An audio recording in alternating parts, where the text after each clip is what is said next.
First of all, welcome to our 4th annual Halloween costume. Beer drinking and brat eating and fun. It's going to be great. I'm very happy with the way God of War 2 came out. Provided we hit our mark, I was pretty confident that our sales would be better than God of War 1, but I was rather skeptical that our reviews would be. God of War 2, I think at the end of the day, probably equaled, if not slightly exceeded the first, which I was not expecting, and it was quite satisfying. I can't believe I'm fucking doing this. I deserve this one then. This is the final chapter. So I think big goals for me are to finish this off in such a grand, epic fashion, something that is truly befitting of what we've done, what we've set up in 1 and 2. All right, this is for a revenge story. God of War 2 ended up being everything we ever hoped it would be, and probably a bit more. It got reviewed very well. I honestly feel like it was probably about as good a game as is likely to be made on the PS2, and I'm very proud that we managed to do that. Oh, one big family here at SCEA.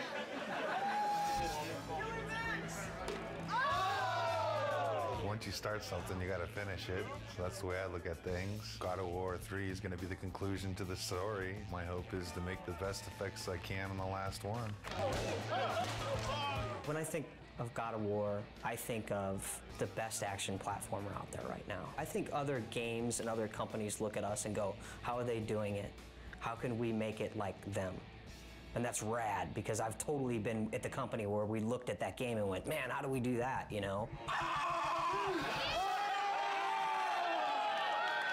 My main hope is that it escapes the destiny of sequels as well as God of War 2 has escaped the destiny of sequels. I'm going to be satisfied if we tie it all up and we can kind of close the book.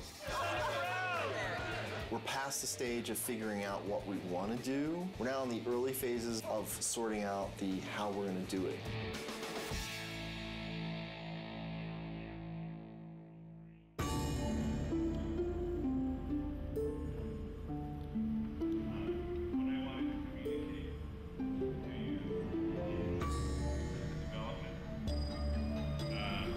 Cory, barlog, who's our creative director,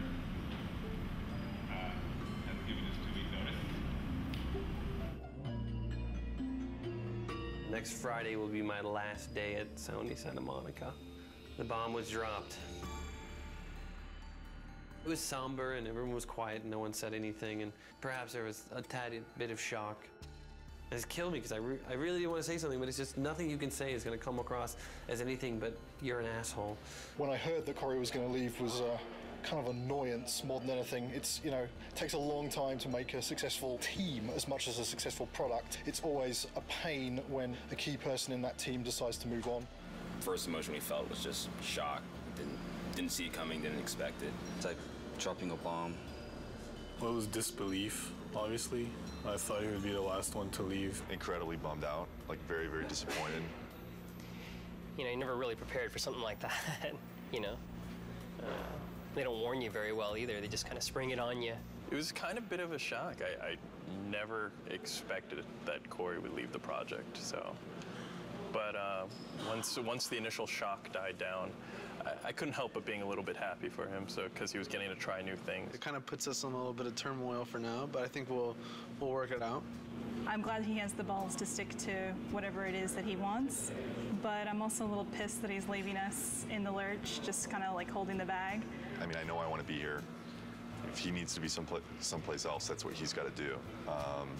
And I think it's better that it happened at this stage in the project than a year from now, obviously. It obviously is a very difficult choice and a difficult time and not a very happy choice to be making.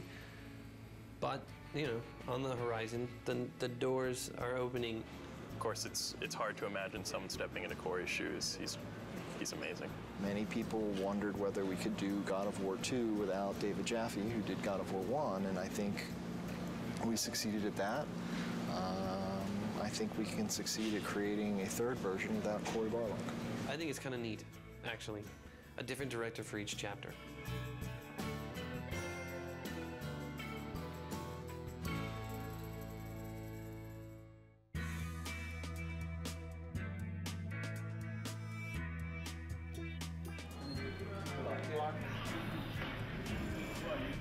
I have chosen Stig Asmussen to take the helm. When I became director, there was a very warm response from the team.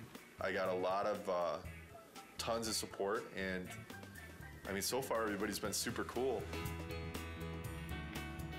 I look back on how Cory handled things and how Dave handled things, and I draw inspiration. I think the most important thing that I got from both of those guys is the fact that they were themselves. I'm super excited about this. You know, this team kicks ass, you know, and it's said a lot, but this type of situation, the kind of garbage that we've been going through in the last month, as far as I'm concerned, this team's second to none. But Stig is fucking amazing. Stig's a pretty good leader, I think mostly because you're probably afraid of him when you first meet him. The entire team really respects him. Everybody communicates well with him, and he's not unfair with any of his decision makings. From my perspective, he is much more easier to work with. He is much more structured and engineer friendly. One of my strengths is to try to lead by example. Hopefully that filters through to the rest of the team and they're able to approach their tasks with total excellence. All those leads from the last game, those key people, they're in place. And that's really where the personality of the studio comes from. That's where the drive of the team comes from, wanting to critique every element and make everything that's in the game the best that it can be. It really is driven from the leads and from the culture of this studio, and that has not changed, even through the turnover. So working on the PS3 is very challenging. It's a lot of new technology and a lot of new techniques are required to make a game on the PS3, which means that we have to learn some completely new techniques for writing our game code. It's also a completely new graphics processor, so we have to learn about those graphics techniques and work out how we expose them to the artist in order to make the best possible art and give the game the look that the art team is interested in. We have a similar set of problems working with the designers. People's expectations for games on the PS3 are much higher. They want to see, you know, more enemies and more complicated effects and, you know, more ragdoll physics on the characters and, you know, realistic looking reactions when you hit people. So yeah, there's a tremendous amount of challenge working on the PS3. God of War 2, the team was able to throw so many things into the game and get things up and running and finding out, is that fun or not? The hard transition for God of War 3 is getting all that to work again because we have so much new technology that has to be built. You know what I'm saying? Everybody has to relearn their own personal expectations and their limitations and how they're projecting their schedules and their tasks and things like that. Everybody is counted on everybody else to kind of make accurate predictions on what they can do. It's tough right now because everything's new. It's just so much more involved. That's very worrisome. When are we going to get to the point where we can say something's going to take 4 weeks to do and it's really going to take 4 weeks to do? It's understandable that nobody understands that right now. PlayStation 3, we're able to push a lot more polygons, a lot more texture resolution and detail, so things are hyper realistic. I mean, they're so realistic now that we can actually see pores on skin and hair and eyebrows and nose hairs. You can see everything. We have a lot of work ahead of us. Every character now is like taking 6 weeks, 8 weeks. At least 6 weeks. Yeah, to make one. It's not like before, it's like 5 days we can make one. For me, it's not knowing kind of where the limits are. You can make stuff look so super realistic now, and that takes a lot of time. Whereas before, we really had defined limits. Yeah, it's exponentially more complex. And the other big thing is, this is going to be our first PlayStation 3 game, and we're expected to be able to beat games that some studios have released 2, 3, even 4. Gamers are expecting us to have better technology, better art, better visuals, better gameplay. Across the board, they expect it to be better. And that's pretty intimidating in itself. We're going crazy with the detail. When it's done, I think it's going to look incredible. You're going to see Kratos do a lot more subtle movement, more facial animation, things that the human eye just, usually takes for granted, but now we can include all those things. The things that we can actually accomplish are starting to now really become things that are only limited by our imagination. With the new hardware and the new system, we're able to kind of start pushing the player experience and creating like a much more kind of cohesive world. And like, the Titan before used to be in a cinematic and now you're actually like running on the damn thing. So it's like, whoa, we're getting there. Titans, we've never done anything like that. They're pretty crazy. It's insane. The fact that you're going to be able to run around this like moving character and it's basically a moving level, it's pretty insane. From a programming perspective, they're a big challenge. We designed all of our animation systems and everything to deal with a roughly 2 meter high character Exactly. where, if his little finger twitches slightly, there's not too much of a big deal. Exactly. But when your character's like, 2 kilometers high, then a little twitch in the finger suddenly becomes like a really big deal. The very first moment those were mentioned, I was like, oh, Jesus, this is going to be a big problem. Yes. But hey, I mean, it wouldn't be God of War if we didn't try something we didn't think we could do when we started. Because I'm very proud of this game and you guys, I've invited a storyteller friend of mine to come in our walkabout. So Stan Lee is going to join us today and check out your work. This is such a cool time to be just walking around the studio and looking at things as they're coming online. Every month, we do a walkabout, and it's largely for the team to kind of, review each other's work and, and really compliment each other.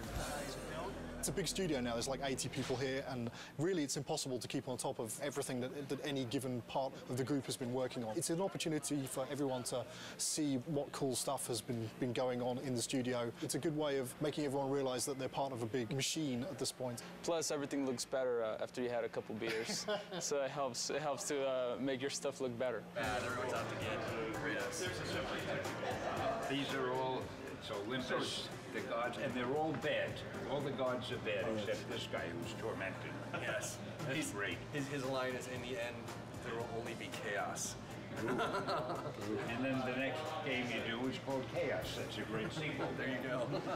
Zeus's brother Poseidon. Terrific. Terrific drawings. Hera. Yeah. I love to write dialogue. Maybe we could try something new. A video game with lots of dialogue. I'm sure it would sell like a bomb. And I love the way this hand is there. Oh, gosh. Oh, yeah, and then when he moves the hand, we'll like make that to kind of get destroyed a little bit and get all kinds of dust flying off of it. This is one of the best things I've ever seen. Cool. That is beautiful.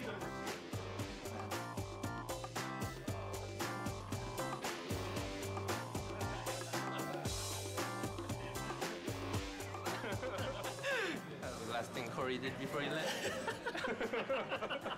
Okay, so long, fellas. We're just giving each other props here. Yeah. Cheers. There's no such thing as a bad walkabout because, beer at work. And also, Stanley rules! Woo, woo! Just crawled up there. It's Stanley! Stanley!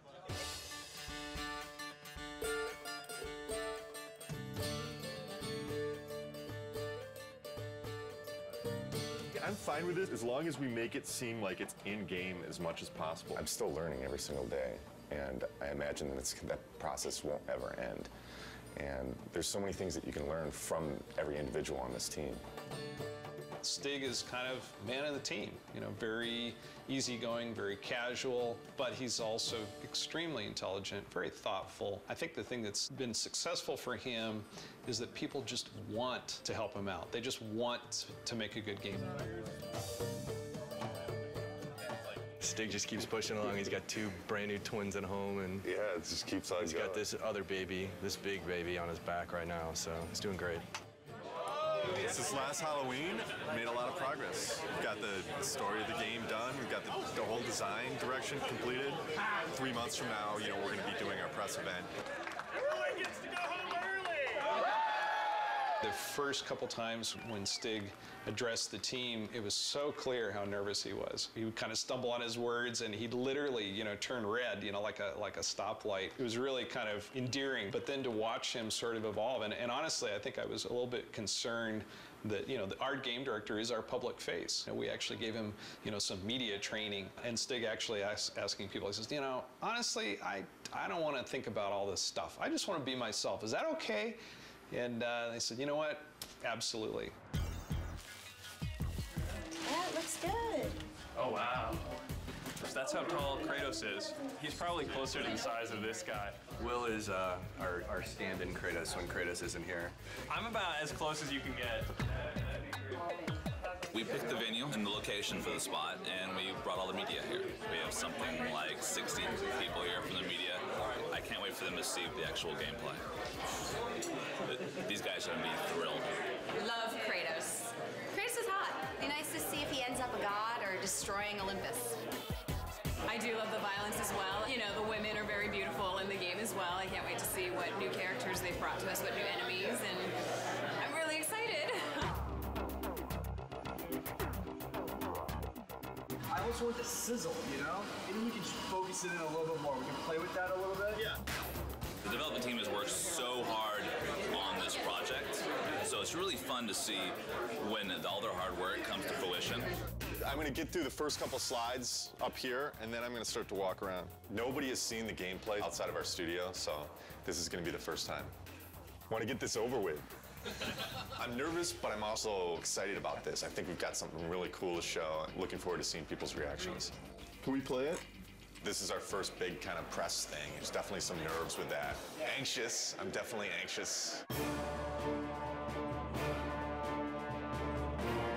The best thing that could happen today is people think it's awesome. You know, it totally kicks ass. The worst thing that could happen today is that people just flat out think it sucks.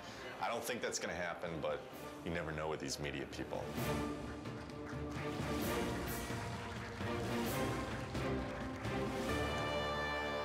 What is the vision for God of War 3? We want to define this generation with this game. We're going to take a close look at him. I'll talk about some of the features that we're using on him. Here he is. We've got blended normal maps on him right now, so you can see the realistic muscle flexing. I would imagine that we've got one of the most advanced systems for that in the industry right now. The battle's in full swing. The god Helios is in battle with a massive Titan. And Kratos is going to launch into battle and start doing some damage on the grunts here. Now, Todd can easily just grab one of the grunts by pressing circle, and if he continues pressing circle, he can beat the crap out of him. But if he presses triangle, then he can rip them apart. If he presses X, then he can throw them. And one more move, square, uses it as a battering ram, and then he can take it, mash circle, smash his head against the wall. And all these moves are interchangeable. Meet our latest AI, the Chimera. Part snake, part goat, part lion. Todd has just unleashed the cestus on him, and you can see it's a brawling weapon. Now, the way the Chimera works is it's a three-stage enemy. First, you fight the snake stage, and then it changes its stance, and you fight the lion stage. We're really having fun with gore on this game. Entering the Cyclops. Every action that the Cyclops makes is a direct reaction from the pain that Kratos is inflicting on him.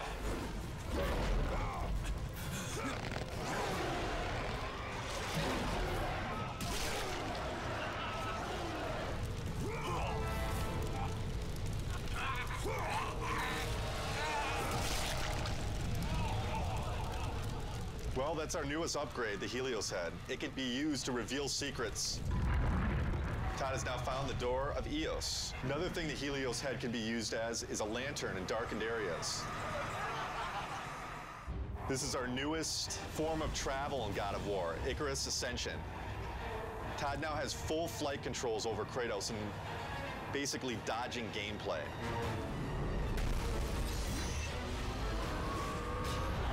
That's it. Oh my God, fantastic. It was great. It was phenomenal. I mean, like, I thought that I had a concept of what it would be like, but this pretty much blew everything completely out of the water. We're putting a lot into this game. I said I think this game needs to be a defining game for this generation, and I truly believe it will be. I can't comment on what the future holds for the series because, you know, I'm focused on God of War 3 right now, but this is God of War is, this is it. This is the end of the story. We got a lot of work to do, so there's no time for relaxing, that's for sure. E3 is obviously a big thing. We got to get this playable to the public, what we just showed on the demo here. We're in pretty good shape for that, but we got to get the game done. But we still got a lot of work left to do.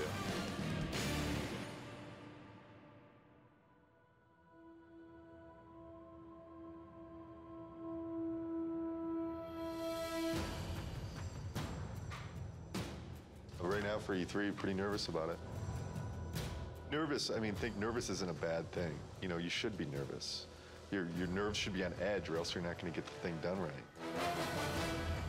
It's kind of ironic that most people would have been happy with the reaction for the press demo, and we were kind of like, we could have done better. We've undertaken to basically change the rendering path between February and E3 to make it look much prettier and much more next-gen. We have this amazing capacity to never know when to stop. Hopefully it'll all come together. I think it will. It's looking very nice. We definitely know how to pressure ourselves. This team sets the bar really high. We could settle for a lot less and probably be a lot closer to being done, but with this group, they're never satisfied. Yeah. We never do things the easy way. Personally, I'm worried, but then I think it's good that I'm worried because that forces me to actually get this shit done. Good. There's definitely pressure, self-created pressure, and then pressure from other departments just to get everything done. We're all just trying to do our best. I think the most pressure we get is from ourselves. Every team is always looking at the other team's work and commenting and critiquing. So we're really pushing each other the most, I think. It's a lot of back and forth.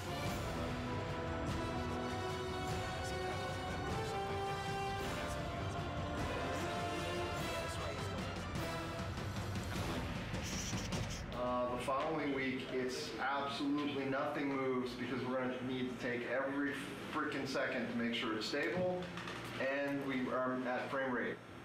So, stay with that. You want to just... The dead soldiers on the ground aren't in the poses? Nope, and they don't have blood streaks and stuff in here. Tyler's doing blood streaks. All right, so we need a book over here then. The inactive mode would look like kind of like it does right now with the book shut. The active mode, the book would open up and it would have like a glow around it. We have to open and close the book. Yeah, there's a bug for it. We should have known that when we built it, because we didn't build it to open and close. Wait, you need the book to open and close? Yeah. There's no limit to good ideas, but there is a limit to how many of those good ideas that you can actually implement. And even if you make decisions and you make progress on things, it doesn't mean that you can get all those things done. We need to be able to tell people this thing is active now. Can we remove it for E3? Are you serious? No, I'm not. I mean, there's a lot of other shit here to get done besides getting a book to have in an active states. Let's say we don't do the open and close for E3. It would just have a glow effect and a light that comes with it, and that's it. Do we just put a sparkle on it then? Absolutely have any compromise for the schedule right now. I have to trust production, and I have to trust the fact that they're telling me that we can't get things done. So I feel like there's little things that have been compromised. I don't know that the player's going to necessarily miss them, but I sure am. It's part of making games. You don't always get what you want. This seems like harder than the last time I played it. We'd have to keep in mind that somebody from the street is going to be playing with those harpies. And I don't know, the way it looks right now, on 3 tries, people will throw down the controller. The stuff we just went through, pretty rough. It's a little frustrating from the respect that it's been kind of at this state for a long time now. Kind of wondering when it's going to get fixed. The struggle or the challenge. If it doesn't get fixed this week, we're screwed. This is sprint week, meaning we're making a big push this week to get a lot of work done and make some headway going into E3. As far as crunch goes, we're not going to call it crunch anymore. We're going to call it a sprint, and then everything will be fine. So as long as we do that. Change the name, it'll all be fine. Tonight's the first night of crunch. Yeah. Yeah, so... We don't like the euphemism sprint. Fuck. I hate crunch. It sucks.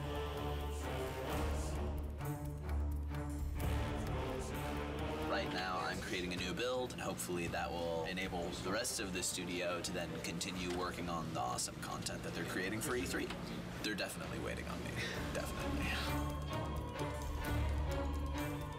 As far as my end, I feel I'm okay, but then at the same time, I kind of feel like I'm waiting on technology a little bit to kind of come online. We just have a ton of bugs to fix. We're getting new technology right now, and the lighting's kind of broken, fog's kind of broken, so we're just trying to kind of survive, fix all our bugs, and get all of our tech in place so we can get this thing done. You're sprinting now. Yeah. Tonight's the first time the team has worked together as one, and there's a certain kind of level of excitement that goes into it and dread because we're still working, but it's a fun group to be with and we're trying to get stuff done. You know, we can only do so much, right? And we'll just try to do as much as possible, as quickly as possible, and that's it. Hopefully we end up with something pretty cool, though. This is the biggest E3 we'll ever have. Everybody wants to still see if Santa Monica still has it.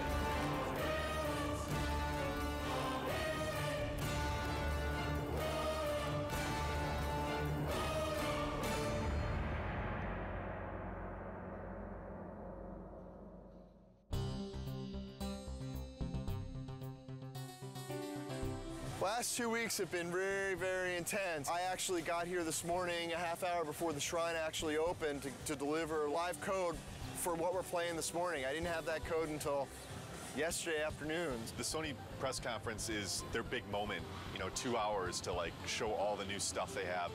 And it's going to be broadcast on live TV and web. And we're going to end the show with God of War 3. Anytime that you go first or last, if you open the show or close the show, it's an honor. I guess we're happy that Sony seems so committed to our game. It's nice that all of our hard work over the last 7 years, really, because that's how long we've been working on the God of War series in total, is really getting the reception that it seems to be getting. We're real excited that we're closing the press conference. It's a great opportunity. It's a great way to end. We're going to be live on stage playing real live code. So nerves are definitely high. Like a lot of jitters. Stig's going to be talking and I'm going to be playing on stage, so a little stressful. Got to take the edge off a little bit. Headlining scares the shit out of me. You know, I've never done something this big, you know, standing in front of 2,000 people or however many it is.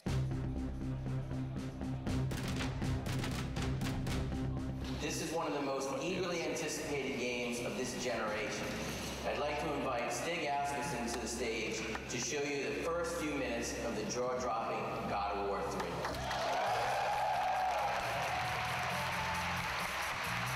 We at Sony Santa Monica Studios are excited to be able to present this live demo of God of War 3.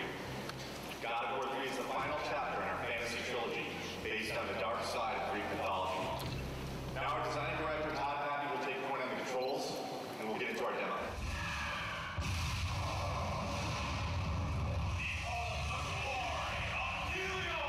I'm really anxious. I'm really excited. This is a really important moment for the team. It's important for the game. I hope that we make the impression that we always strive for.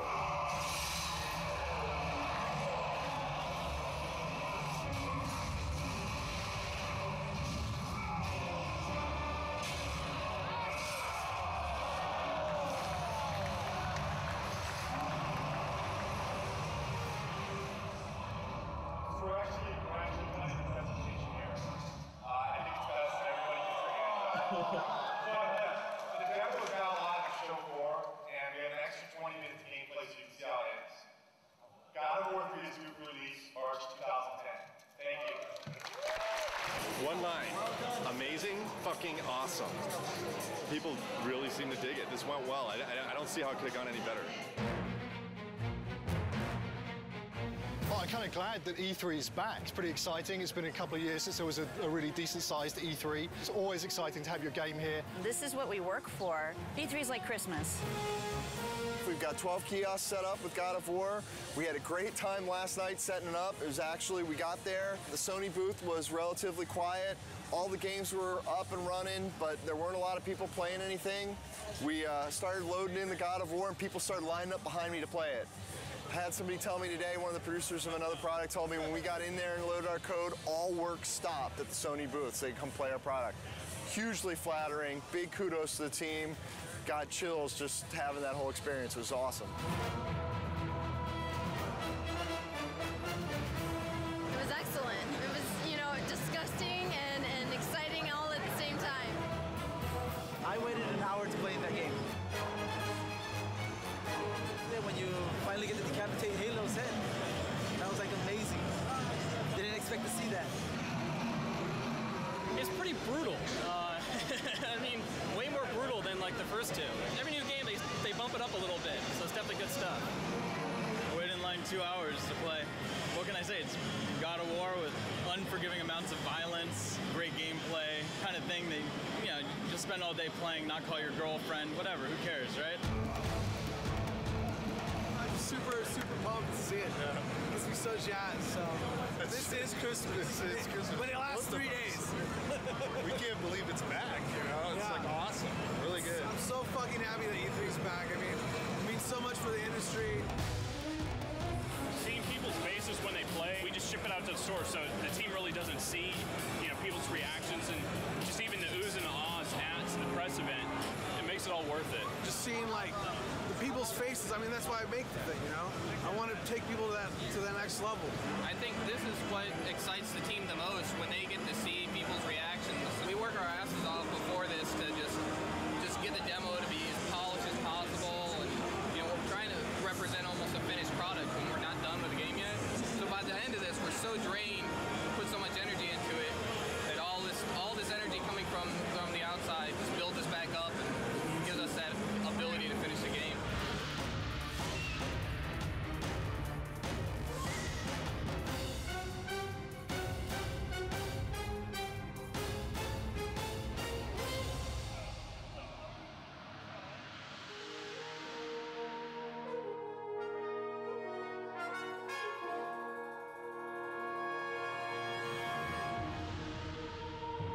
E3 was a huge milestone for us. A lot of publicity, a lot of great feedback and great exposure. E3 was awesome. I have to say it went very well. Seeing all the fans and watching everybody play totally put us in a different mindset coming back from that. You really get locked up and don't really see people's reactions working on something for so long, and going and seeing people line up for your game, that's more than you could ever want, you know? It just kind of invigorates the whole team into coming back and working on something and wanting to put your heart into it and make it even better. I think we did a good job with it at E3. And that shouldn't be our high point. That should be like our midpoint. Alpha is when the whole game from start to finish needs to be in one bag. It can have placeholder assets, but you can fly basically through the whole game or walk through the whole game, and everything's represented in approximately the way that it will ship with. Yeah, so ideally by alpha we shouldn't go, oh hey, we need that extra bad guy, or hey, we're gonna add a new boss. Which we've done on other games, so. But ideally on God of War 3, you know, alpha will be, okay, all of our pieces are in. And then after alpha becomes beta, and beta is basically art lock. I want to make sure that when I'm playing the game, I've got a smile on my face. You know, I've played God of War for the last 6 or 7 years of my life now. As long as I'm got a smile on my face, I think there's a good chance that that's going to translate over to the fans. If you kind of take a look at this here, you can see this character that's the size of the Sears Tower, roughly. It's about 1,500 feet tall. It's a different kind of boss battle. Kronos is more than Gaia, is more fully alive, and you're more fighting on a character that's moving around. So this has been very tedious and challenging and time-consuming to put this together, but I think at the end it'll definitely be worth it, and people will feel like they're playing something they never played before. Kronos will actually like thrust his hands forward into his scrape and leave his fingers there, so that you can actually attack his fingernails. We'll have a breakable in the fingernail, and then the fingernail will bring up like a circle prompt. You'll grab onto that and in the CS move, and then basically do a struggle and then rip it out, and you know, it'll be kind of a gory, cool, memorable moment. We actually want to make this awesome. We want to make this gameplay super exciting. It's going to be everything people expect from what the Titan fight should be. What are the big tech issues, Chris, that you need support on? The only big tech issue we need support on at the moment is the issue with the collision. The more static you can get him, the more precision you will get in your CS move. The problem is that since it's a skin collision, the skin itself is not necessarily, is not just a non-deformable object that you can rely on to not have change from one frame to the other. That's the biggest issue we can have. What we're doing hasn't really ever been done before, and so a lot of what we're running into are issues with trying to make it as exciting as possible, but working within the technical constraints that we have and in the time frame that we have. I would say that the rewrite of skin collision is turning into a very unrealistic proposition to get it finished before alpha. Time is the biggest fun killer usually as far as developing. It's where you come up with the most exciting scenarios, but do we have the time to put it together? Fabrice and I will need to take a look at what is going on and what's fixable and what is not, and what we will have to design around. With Kronos, the whole is greater than the sum of its parts, and when you see it all together in the finished product with all the polish, I think it's going to be one of the most memorable experiences in gaming history. That's how I feel about it. I know it's going to be like that. The murderer of Gaia enters my tomb. Kronos! I know it was you who killed her, Spartan. Who else could?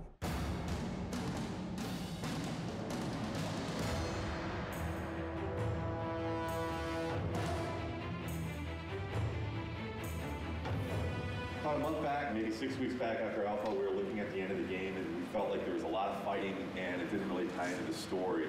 We had a couple brainstorming meetings and we came up with this idea that it would be really cool to go inside Kratos' head. Because that's where the struggle is really taking place. The story's really never done until the game ships. And we're always tweaking it and modifying it. But I really like working on the story. Kratos is going to have this emotional struggle inside of his head. And, you know, really the object of this game is he has to realize that he has hope inside of him, the power of hope. And that's what he originally got when he opened up Pandora's box. He didn't get the evil things, he got the good things. And I think it's going to be really, really fitting end to the trilogy. Keep in mind, you know, we're very close to beta here, and this is the big stretch. And we really, really, really got to be zipping things up. Let's do it. That's all I got. That's all I got.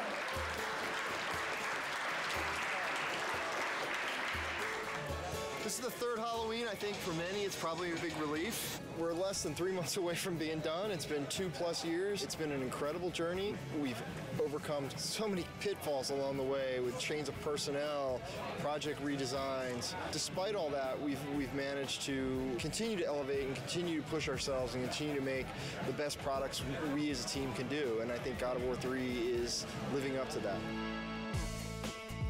To complete the third one is pretty amazing.